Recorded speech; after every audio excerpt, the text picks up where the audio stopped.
말씀을 우리 한번 생각을 먼저 해봐야 되겠죠. 예. 전쟁을 만났습니다. 전쟁을 만났는데 사무엘 선지자를 통해 가지고 전쟁이 올라갈 때 이제 모든 것들을 다 진멸을 해라. 자, 그래서 이제 이들을 이들 중에 떠나가라. 그들이 다 같이 망할 것이다. 이렇게 말씀을 했거든요. 근데 이제 사울 왕이 전쟁에 올라가 보니까 욕심이 생긴 거예요. 욕심이 생겨가지고 좋은 것들은 다 이제 한쪽으로 이제 살려놓고, 왕도 죽이라고 했거든요. 아각을 죽이라고 했는데 아각도 죽이지 않습니다. 그래서 지금 오늘 이제 사무엘 선지가 이 사무엘 손에 기름 부음을 받았거든요. 그렇게 이제 사무엘이 밤을 새워 기도를 합니다.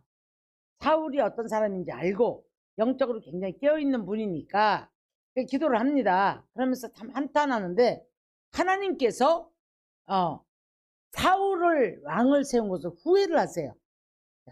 오늘 제가요 제목을 우리를 향한 하나님의 두 가지 계획이라는 제목을 잡아봤어요.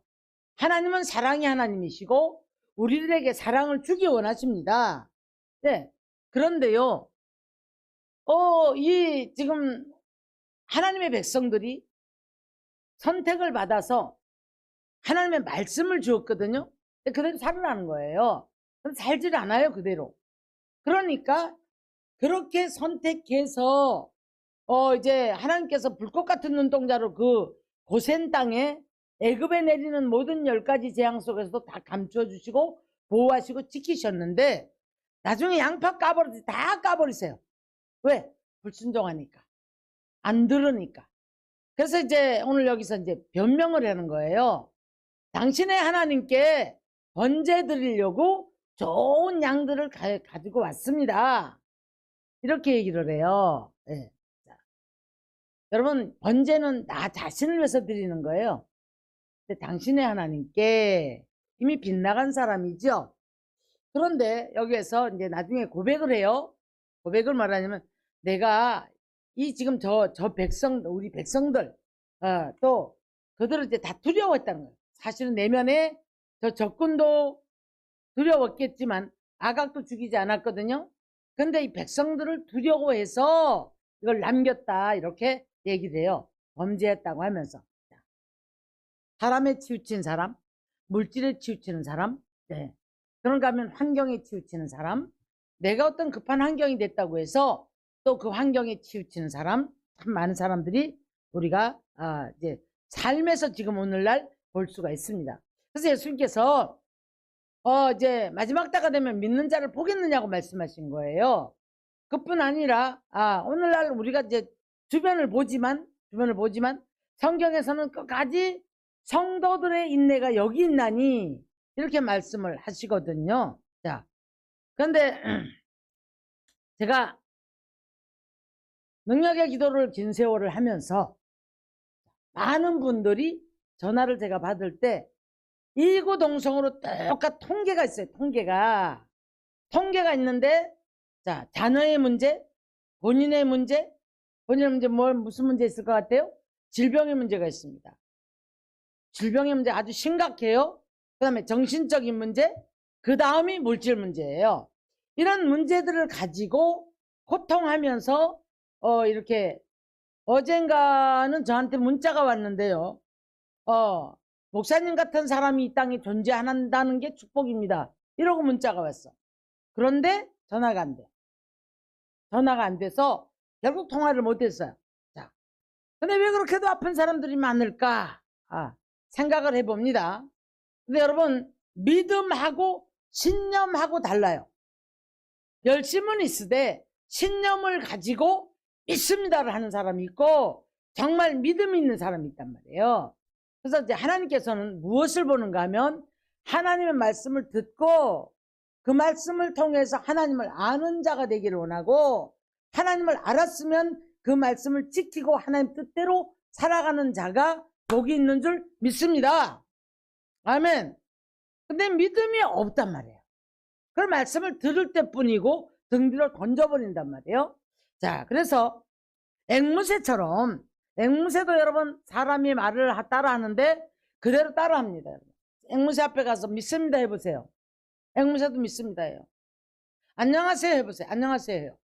우리가 신앙생활을 해오면서 믿습니다, 믿습니다, 값싼 복음에 자기 스스로 값싼 복음을 값싸게 만들어서 내가 늘 믿는데 왜 이럴까, 믿는데 왜 이럴까, 안 풀리니까요. 문제가. 이러면서 어찌할 바를 알지 못하는 이런 분들을 정말 많이 봅니다. 근데 성경에서는 이렇게 말씀 많이 해요. 너희가 번제보다가 나를 아는 것을 원한다. 오늘도 그랬죠. 자, 근데 오늘 아주 의미심장한 말씀을 하지요. 하나님의 목소리, 다른 제사 드리는 것보다가 목소리를 순종하는 것이 낫다. 그래서 하나님이 좋아하신다. 그러죠? 그런가 하면, 자, 뭐라고 합니까? 또, 순종이 제사보다 낫고 수양의 기름보다 낫다. 이렇게 말씀하셔요. 거역하는 것. 거역하는 것은 점치는 자와 같고, 완고한 것은 자신의 우상에게 절을 하는 것과 같다. 우상 섬기는 죄와 같다. 완고가 뭔지 아십니까? 이상하게 남자들의 특유, 그 다음에 나이가 먹어가는 사람들의 특이한 게 있어요. 이 완고함, 자기 고집, 남의 말 안 듣는 거, 이게 어떤 환경이 됐든 간에 우리가 이제 여러 가지 우리의 말들도 경험들도 수렴을 해가지고, 그래서 우리가 이제 그러면서 변화가 오는 거잖아요. 하나님의 말씀을 통해 첫째 변화 오고 기도해야 되는데 그 나머지는 자기 고집을 쭉 내세워요. 그러다 보니까 이 자기 고집이 하나님 앞에 가로막혀요. 가로막혀서 이것이 이제 완고함인데 마치 우상 섬기는 것과 같다. 이렇게 치부를 해버리셨단 말이에요. 그랬을 때 이 사울은 지금 뭐라는 백성이 두려워했으므로 말미암아 그랬다는데 내가 범죄하였나이다 그랬어요. 자, 우리는 하나님을 두려워해야 될 줄 믿습니다. 오늘 말씀을 통해서 우리는 하나님이 나를 향해서 두 가지 계획 중에 내가 이 사람은 축복을 좀 해야 되겠다. 이 사람 내가 어떻게 해야지 내가 이 사람을 좀 축복을 해서 복을 줄까? 높여줄까? 세워줄까? 하나님이 이런 계획을 하셔야 돼요. 그런가 하면 때려주자니 그래도 선택한 백성이니까 너 언제까지 안 변할래? 해마다 변해라 변해라 변해라. 그다음 마지막에는 이 나쁜 계획이잖아요. 심판의 계획을 할 수밖에 없는 거예요. 잠언서 1장을 가니까 말씀을 던져버렸다는 거예요. 그래서 문제가 오니까 막 손을 들고 막 부르짖고 기도를 한단 말이죠. 하나님께 등을 돌려요. 비웃어요. 그래서 그 기도를 듣지 않겠다는 거예요. 네가 말씀 던졌잖냐. 그래서 네가 어려움을 당할 때 나는 등을 돌리고 비웃겠다. 이렇게 이제 말씀을 하셨는데, 그러면 우리는 무엇을 믿을 것인가? 네, 무엇을 믿을 것인가? 자, 마태복음 19장을 가면 우리가 성경을 통해서도 보면 오늘날 믿는 자들이 많잖아요. 자, 우리 이제 복음이 좀 불이 꺼진 것 같았었는데 지금 새롭게 한국교회가 불이 붙는 것 같아서 너무 감사해요. 외형적인 불만 붙지 말고 내적인 모든 것들이 치유가 되어지고 하나님의 말씀을 통해서 내적인 신앙들이 다시 탈바꿈을 해서 한국교회가 새롭게 부흥을 해야 될 줄로 믿습니다. 아멘. 말씀을 통해서 죄를 버리고, 자, 그럼 무엇을 믿을 것인가? 마태복음 19장의 청년은 율법을 다 지켰대요. 그래서 예수님 앞에 와서 너 율법 다 지켜라. 율법 말씀에 내가 무엇을 하여야 영생을 얻겠나이까? 이렇게 질문하거든요. 그랬더니 이제 내가 이렇게 해서 율법을 다 지켰습니다. 그랬어요. 마지막에 뭐가? 너 있는 거 다 팔아가지고 가난한 자들 나누어줘라. 근데 이 사람은 물질이 우상이 되어 있었던 거예요. 그래서 재물이 많으므로 근심하며 돌아갔더라. 이렇게 이제 말씀을 했죠. 자, 오늘 여러분 물질은 어떻게 써야 합니까? 하나님 나라 영광을 위해서 써야 할 줄 믿습니다. 네, 제가 이놈의 책 때문에 책 쓰면서 지금 돈 때문에 지금 출간을 못하고 있잖아요. 하나님 돈 주세요, 돈 주세요. 이런 기도를 나도 모르게 하게 되더라고요. 네. 근데 여러분 오늘날 많은 분들을 보면 엉뚱한 데 갖다 물질 퍼부는 사람 많아요. 그리고 속았다라고 얘기를 해요. 네. 여러분 우리는 하나님 나라의 영광을 위해서 쓰는 물질도 써야 되는 축복의 사람들이 되기를 주의는 축원합니다. 자, 그래서 이제 우리가 첫 번째 하나님이 다른 계획을 할 수밖에 만드는 사람들 돌아볼게요. 생각해 볼게요. 무엇을 믿을 것인가? 무엇을 믿을 것인가? 여러분 우리는 예수 그리스도의 십자가를 통한 구원의 확신이 내 안에 있어야 될 줄 믿습니다. 아멘. 누가 뭐라 그래도 나는 구원받은 하나님의 백성이 되어야 되는 거예요. 그러면서 우리는 어떤 경우에도 주님 붙잡고 기도하면서 자꾸 이것을 내 믿음을 성장을 시켜가려고 애를 써야 되거든요. 하나님을 알기 위해서 몸부림을 칠 때 하나님께서 하나님 알아가는 만큼 하나님께서 우리를 성장시키시고 지키시고 보호하신다는 거죠. 그러니까 다윗이 많은 고난을 당했지만 늘 고백하는 게 그래요. 나의 산성이요 구원의 뿌리시오 내가 피할 바위시오. 무슨 말입니까?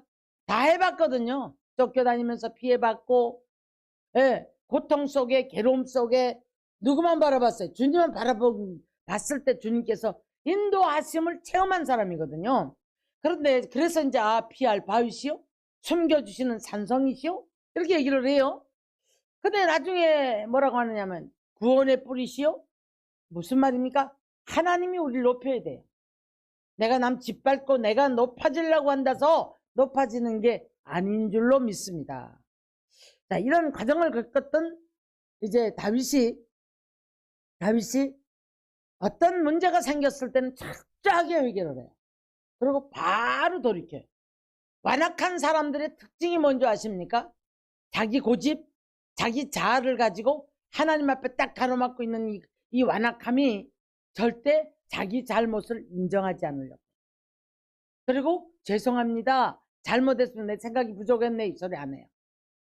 그리고 자꾸 우깁니다 여러분. 듣지 않습니다. 이게 완고한 사람들이에요. 우상을 섬기는 죄와 같다라고 말씀을 했죠. 불순종은 왜 불순종합니까? 이 자아가 가로막히기 때문에 남의 말 듣지 않는 거예요 여러분. 하나님의 말씀도 듣지 않는 거예요. 그렇기 때문에 이제 어려움이 오는데 우리가 이사야 5장 1절로 10절을 보면 하나님 이렇게 말씀을 해요. 내가 참 포도나무를 심었고 참 포도열매 맺기를 바랬는데 들포도를 맺히면 어찌미냐. 그럼 들포도 맺히고 이 쓸모없는 포도나무는 어떻게 합니까? 잘라버려서 불사르죠. 그러죠? 네. 그렇게 말씀을 했어요. 자, 성경에 보면 후회를 굉장히 많이 하세요. 이런 말씀을 발견할 때 저는 이런 생각을 해요. 내가 이 땅에 하나님께서 이 땅에 태어나게 하신 것, 그 다음에 나를 이제 하나님의 자녀로 불러주신 것, 그 다음에 사명자로 불러주신 것, 여기 대해서 하나님께서 어느 한순간이라도 후회하시지 말아야 되는데 이 생각을 합니다. 인류를 창조하시고 창세기 6장 가니까 사람들이 악함을 바라보고 계획 자체가 악했다는 거예요. 악함을 바라보고 하나님께서 한탄을 하셔요. 한탄을 하시면서 사람 만드신 것을 후회를 하십니다. 네. 거기서 하나님의 계획 두 종류가 나타나죠. 한 종류 안 되겠다. 그러니 심판으로 홍수의 심판으로 쓸어버려야 되겠다. 한 종류의 사람은 하나님의 좋은 계획의 사명 앞에 쓰임을 받습니다. 노아지요. 노아는 하나님께 은혜를 받은 자요. 그리고 하나님의 은혜가 충만했던 사람이고 어떤 경우에도 변질이 안 됐던 사람이에요. 그래서 그 인류를 구원하는 씨앗을 남기고 구원하는 그런 놀라운 사명 앞에 부름받았던 말이 안 되잖아요. 방주 지으라 했더니 방주 짓고 120년 동안 지었대요. 와, 들어와라 이런 일이 생긴다 이런 일이 생길 때 안 들어요 사람들. 얼마나 안타까웠을까. 우리 전도해 보니까 안타깝잖아요. 근데 하나님이 일하셔야 될 줄 믿습니다. 하나님이 일하셔야 될 줄 믿습니다. 아멘. 자, 그래서 우리에게는 반드시 선택한 백성에게는 열매를 바라세요. 열매를 바라시는데 우리 예수님 그러시죠. 비유로 3년이 되고 나니까 열매를 찾으러 오셔요. 열매가 없습니다. 입만 무성한 거예요. 아, 이거 땅만 버리니까 다 쓸어버려야 되겠다.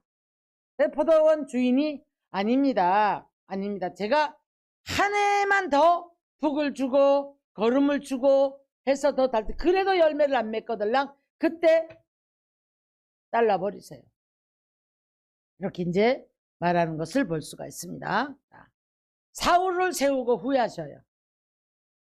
사울을 세우고 후회를 하시고 그 다음에 사무엘이 밤을 새서 기도하고 그리고 다시는 사울을 보지 않습니다. 왜? 하나님의 계획을 알았기 때문에 그렇게 끝내 이제 안 보는 것을 바라볼 수가 있습니다. 근데 성경에는요 불순종을 하는 사람들에게 반드시 심판의 몇 가지가 있어요. 그러면 우리가 자녀가 잘못했을 때 자녀를 때려주고 나면 마음이 아플까요? 안 아플까요? 아프잖아요. 근데 때려주지 않으려고 여러 번 경고를 해요. 이러지 마라 뭐 별의별 소리 다 해. 근데 이 아이들이 듣질 않아요. 그러면 아이들이 듣지 않을 때 매를 대기까지 부모 마음은 굉장히 아파요. 네. 근데 부모가 이 아이를 교육하기 위해 때려줍니다. 때려주고 나도 그 때려준 상처 붙잡고 우는 게 부모 마음이에요.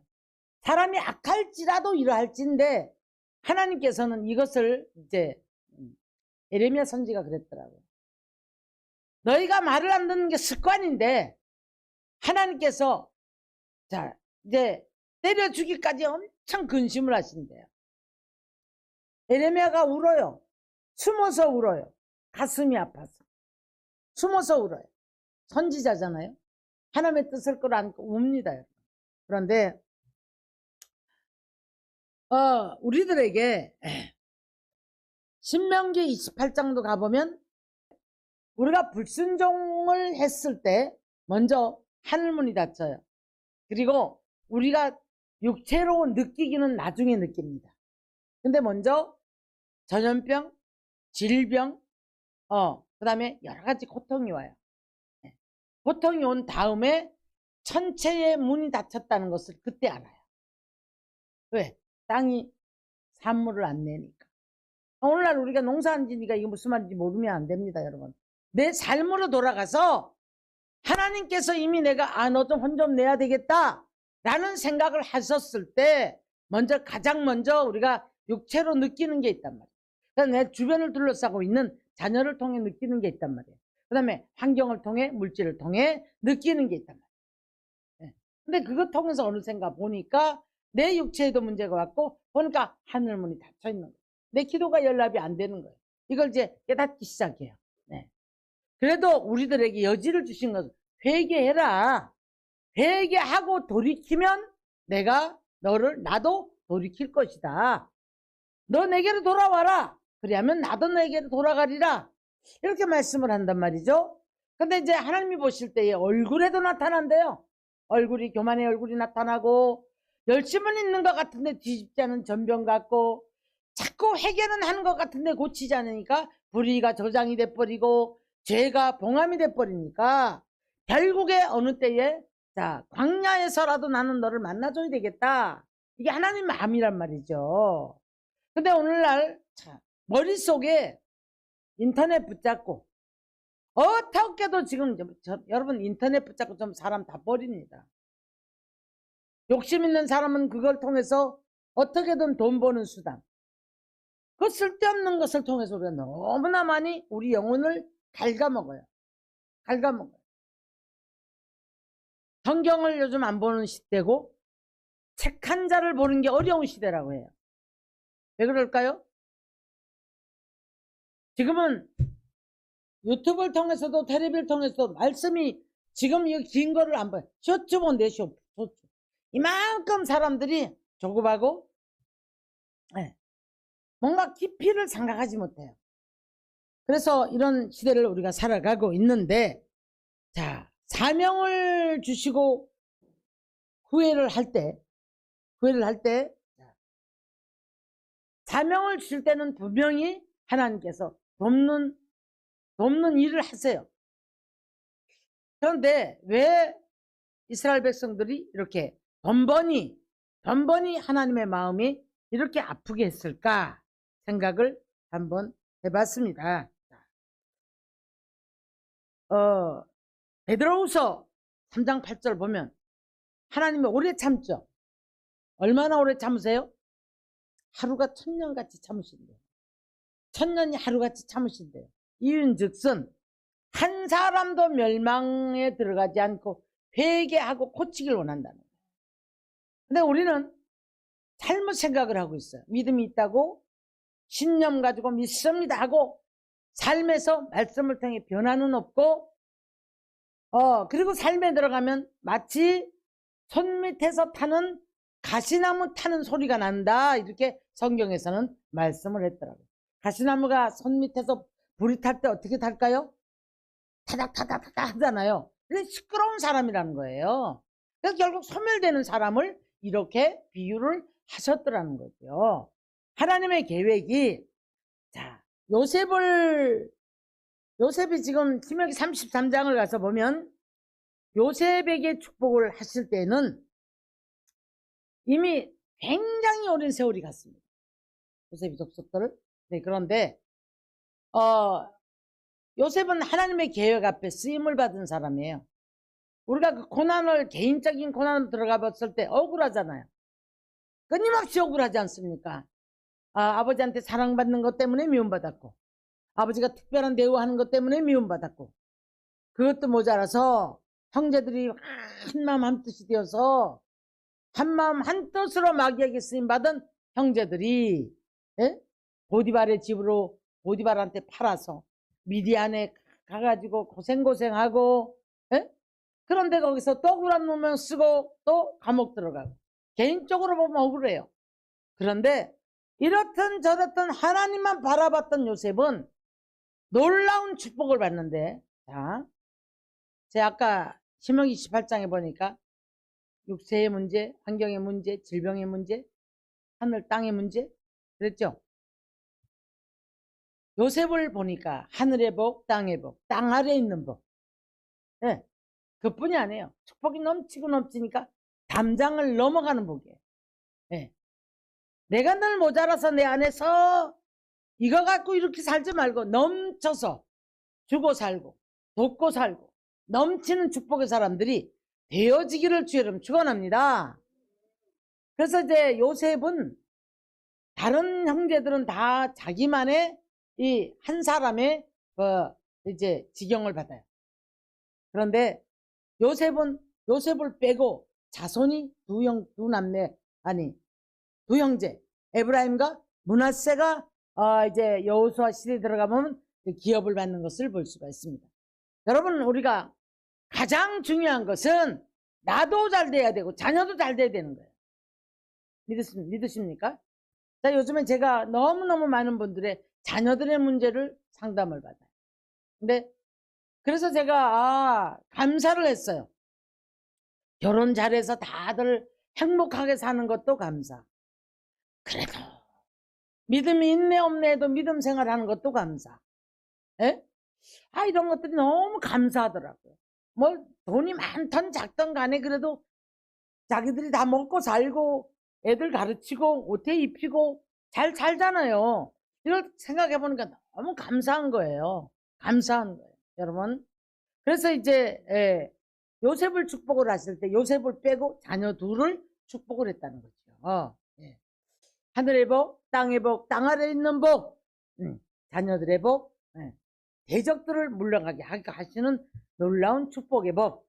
이런 모습, 하나님의 축복을 계획한 사람들에게는 전지전능하신 하나님이 주실 때에 여러분 상상을 못하는 거예요.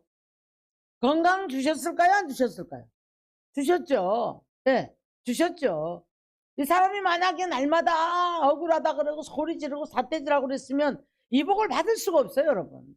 아마 감옥에 있을 때 억울하다고 소리 지르고 할 때 자기 몸이 다 상해서 아마 지금 휠체어 타고 다녔을 거야. 그땐 휠체어가 없지만. 그죠? 자, 육체가 다 망가졌을 거라고요. 네. 사랑하는 성도 여러분, 그래서 우리는 죄 많은 이 세상을 살아가는 이 땅에 살 때에 천국에 대한 소망과 열망이 넘치는, 그래서 능력 있는 그리스도인이 되어야 될 줄 믿습니다.